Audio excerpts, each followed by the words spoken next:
আমি আপনাদের বলছিলাম যে সেনাবাহিনী প্রসঙ্গে আমি কিছু কথা বলতে চাই। আমরা এর মধ্যে কিছু খবরে আমি দেখলাম যে বিএনপির মহাসচিব মির্জা ফখরুল ইসলাম আলমগীর তিনি সেনাপ্রধান জেনারেল ওয়াকারুজ্জামানের সঙ্গে সাক্ষাৎ করেছেন। আমি সাক্ষাৎ কি নিয়ে হয়েছে আম পত্র-পত্রিকার খবরে জানা গেছে যে তারা সাক্ষাৎ করেছেন। আ সেটা কোথাও বিস্তারিতভাবে আমি দেখিনি। তবে সাক্ষাৎ যদি হয়ে থাকে এবং সেই সাক্ষাতের বিষয়বস্তু কি হতে পারে সেটা নিয়ে নানা জল্পনা কল্পনা আছে। একটা হয়তো মির্জা ফখরুল ইসলাম আলমগীর ভারপ্রাপ্ত চেয়ারম্যানের একটা বার্তা পৌঁছে দেবার চেষ্টা করেছেন সেনাপ্রধানকে যে তারা ক্ষমতায় এলে সেনাবাহিনীকে টাচ করা হবে না। হয়তো এরকম একটা বা সেনাবাহিনীকে প্রফেশনালি তারা রান করবেন। আ সেনাবাহিনীকে অতীতে যেরকম পলিটিসাইজ করা হয়েছে সেটা হয়তো করবেন না। এরকম একটা বার্তা তারা দেবার চেষ্টা করবেন এবং সেনাবাহিনী প্রতিষ্ঠান হিসেবে আ যেন প্রতিষ্ঠানের মতো চলতে পারে, সেরকম হয়তো একটা বার্তা দিয়েছেন। বাট আন্ডারস্ট্যান্ডিং কিছু হয়েছে কিনা সেটা আমার জানা নেই। কারণ আম উভয় পক্ষেই কিছু আস্থার সংকটের জায়গা থাকতে পারে এবং হয়তো এটাও মির্জা ফখরুল ইসলাম আলমগীর বলতে পারেন যে, নির্বাচনটা যেন ভালোভাবে হয় ফেব্রুয়ারি মাসে, সেক্ষেত্রে সেনাবাহিনীর যেন পূর্ণ সহযোগিতা করে। এটা হয়তো তার চাওয়া থাকতে পারে। যদিও ভালো নির্বাচন মানে কি আর ভালো নির্বাচনে সেনাবাহিনী আসলে শুধুমাত্র সেনাবাহিনীর পক্ষে সেই লোকবলই আদৌ আছে কিনা একটা দেশে ভালো নির্বাচন করবার একটা গুরুত্বপূর্ণ ভূমিকা সেনাবাহিনী রাখতে পারে, কিন্তু সেটা একটা বড় প্রশ্ন। কিন্তু সবচাইতে গুরুত্বপূর্ণ প্রসঙ্গ যেটা আলোচনা সেটা হচ্ছে স- সম্প্রতি 28 জনের বিরুদ্ধে একটা চার্জশিট আন্তর্জাতিক অপরাধ আদালতে অপরাধ ট্রাইব্যুনালে দাখিল করা হয়েছে এবং এই চার্জশিটে 25 জন সিনিয়র এবং মধ্যগোত্রের সেনা কর্মকর্তা রয়েছেন। আমার ধারণা এদের অনেকেই দেশের বাইরে, কেউ কেউ হয়তো জেলখানায় আছেন, চাকুরিতে হয়তো কেউ কেউ আছেন।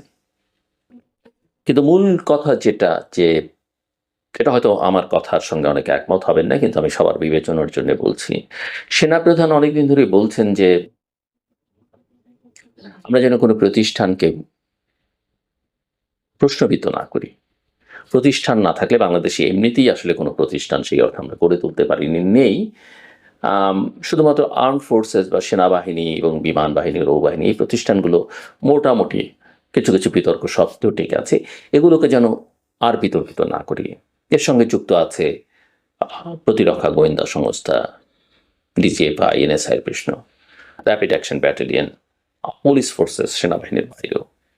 এগুলোকে পলিটিশিয়ানরা বিভিন্ন সময় পলিটিসাইজ করেছে সেনাবাহিনীর ভেতরে, বিতর্কিত নেতৃত্ব বিভিন্ন সময়ে। এইসব প্রতিষ্ঠানকে যেন বিতর্কিত আমরা না করি।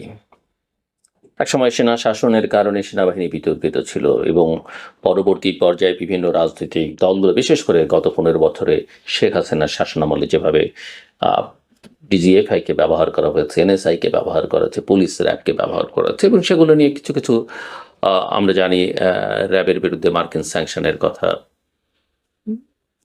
কিছু পুলিশের ঊর্ধ্বতন কর্মকর্তার বিরুদ্ধে মার্কিন স্যাংশনের কথা আমরা জানি এবং এই অপরাধগুলো ব্যক্তিবর্গ করেছেন, সে কথা ঠিক।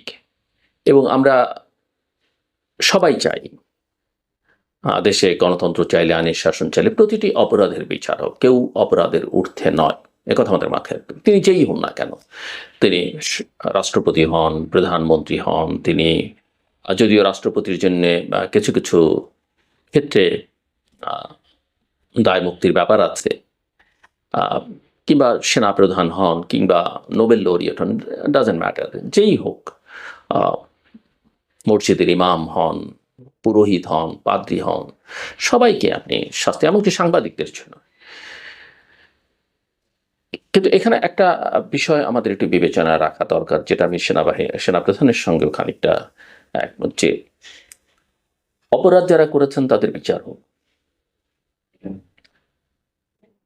বিচারটা সেনা আইনে হয়তো তারা করতে চান এবং সেনা আইনে বিচার হলো আমি কোনো খারাপ কিছু দেখি না। বেসামরিক আদালতে বিচার, অনেকেই মনে করবেন যে আইনের শাসন থাকলে বেসামরিক আদালতে বিচার হওয়া উচিত, কিন্তু বেসামরিক আদালতের বিচারের মধ্যে অনেক সময় পলিটিসাইজেশনের সম্পর্ক থাকতে পারে। দ্বিতীয়ত হচ্ছে যে এরকম নানা অপরাধে বিভিন্ন সময় নানানজন অভিযোগ তুলবেন, আর তার প্রেক্ষিতে তাদের বিচার হলে সেনাবাহিনীর অভ্যন্তরের যে ডিসিপ্লিন সেটা অনেকখানি ক্ষতিগ্রস্ত হবে। আমি মনে করি আস্থার একটা বড় সংকট তৈরি হবে। আস্থার সংকটটা কিরকম আমি আপনাদেরকে একটু আমি আমার মতো করে বোঝানোর চেষ্টা করি, আমি জানি না কতখানি বোঝাতে পারবো। এই ধরনের প্রতিষ্ঠানে যারা কাজ করেন তারা তাদের ঊর্ধ্বতন কর্মকর্তাদের নির্দেশ পালন করতে বাধ্য। আপনি বলতে পারেন বেআইনি কাজ কি আপনি সবসময় করবেন, আপনি কি করতে বাধ্য, এই কথা আমরা সবসময় বলি, বিশেষ করে অন্যান্য ক্ষেত্রে সিভিল প্রশাসনের ক্ষেত্রে, পুলিশের ক্ষেত্রে এটা আমরা বলি বটেই, আপনি বাধ্য নন। কিন্তু সেনাবাহিনীর ক্ষেত্রে বা সশস্ত্র বাহিনীর ক্ষেত্রে এটা এক ধরনের বড় বাধ্যকতা। যদি আমরা জানি যে প্রতিরক্ষা গোয়েন্দা সংস্থাটা প্রধানমন্ত্রীর বা বর্তমানে প্রধান উপদেষ্টার দপ্তরের অধীনে, কিন্তু তাদেরও নেতৃত্বটা সেনাবাহিনীর ভেতর থেকে আসে, এবং সেনাবাহিনীর সঙ্গে তাদের সেনা প্রধানের সঙ্গে বা ঊর্ধ্বতন কর্মকর্তাদের সঙ্গে তাদের কোনো সম্পর্ক নেই, এটা বলা যাবে না, কারণ তারা ওই বাহিনীর ভেতরকার মানুষ। দ্বিতীয় কথা হচ্ছে যে এই যে কমান্ড চেনের কথা আমি বললাম, তারা যদি না মানেন এবং এই প্র্যাকটিস যদি তাদের মধ্যে শুরু হয়, এটা কিন্তু একটা ভয়ঙ্কর অবস্থায় চলে যেতে পারে।